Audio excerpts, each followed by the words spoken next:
শেরপুর আসন থেকে 21 বিধানসভা ভোটে লড়েছিলেন রথীন চক্রবর্তী। সেবার মনোজ তিওয়ারির কাছে হারেন তিনি, কিন্তু সেই হারের পরও তাকে সম্মুখ সমরে নিয়ে এসে লোকসভা নির্বাচনে লড়াইয়ের ময়দানে নামালো বিজেপি।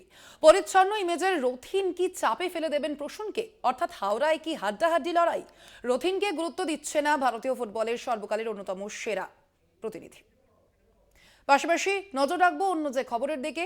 মুখ্যমন্ত্রীর প্রতিশ্রুতি মতো 100 দিনের কাজের বকেয়া টাকা পেতে শুরু করেছেন সন্দেশখালীর বঞ্চিত উপভোক্তারা।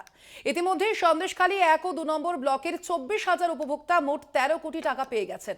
ধাপে ধাপে ঢুকবে বাকি টাকাও। শেখ শাহজাহানের গ্রেপ্তারির পর শান্ত সন্দেশখালী। এবার 100 দিনের কাজের বঞ্চিত উপভোক্তাদের অ্যাকাউন্টে বকেয়া টাকা ঢুকতে শুরু করলো। মোবাইলে আসছে টাকা ক্রেডিটের মেসেজ। এক মেসেজেই মুখে হাসি বসিরহাটের 100 দিনের কাজের উপভোক্তাদের। বিডিও অফিসে পরিসংখ্যান মোতাবেক সন্দেশখালী 1 ও 2 নম্বর ব্লকের 100 দিনের উপভোক্তাদের অ্যাকাউন্টে ধাপে ধাপে ঢুকছে টাকা। সন্দেশখালী 1 নম্বর ব্লকে 18,631 জন উপভোক্তার অ্যাকাউন্টে 11,43,38,948 টাকা ঢুকেছে। টাকা পাওয়ায় খুশি উপভোক্তারা। মুখ্যমন্ত্রী টাকাটা পেয়ে, জব কার্ডের টাকাটা পেয়ে আমরা মানুষ বিশাল সংসার দিতে উপকার হচ্ছে, তার জন্য আমরা বিশাল আনন্দ, বিশাল খুশি আমরা। মুখ্যমন্ত্রীর প্রতিশ্রুতি মতো বঞ্চিত উপভোক্তারা টাকা পেতে শুরু করেছেন। এতে গ্রামবাসীরা খুশি। বঞ্চিত উপভোক্তারা টাকা পাওয়ায় খুশি বিধায়কও। যে 13 কোটি টাকা ঢুকে গেছে 2 ব্লকে, যে যার বেনিফিশিয়ারি অ্যাকাউন্টে।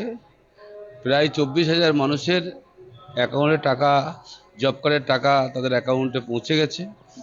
মানুষ খুশি এবং বাকি আস্তে ধাপে ধাপে এই টাকাগুলো মানুষ পাবে। আমরা আশ্বস্ত করছি মানুষকে যে জব কার্ডের টাকা কেন্দ্র না দিলেও রাজ্য সরকার তাদের ন্যায্য অধিকার পাওনা ঠিক টাইম মতো দিয়ে দেবে। ছিটে বেড়ার ঘরে কোনো রকমে মাথা গুজে বাস করেন সন্দেশখালীর বেশ কিছু বাসিন্দা। 100 দিনের কাজের পারিশ্রমিকের উপর তাদের সংসার খরচ অনেকাংশে নির্ভর করে।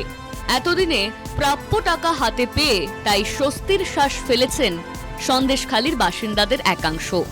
সন্দেশখালী থেকে সঞ্জিত চক্রবর্তীর রিপোর্ট, কলকাতা টিভি।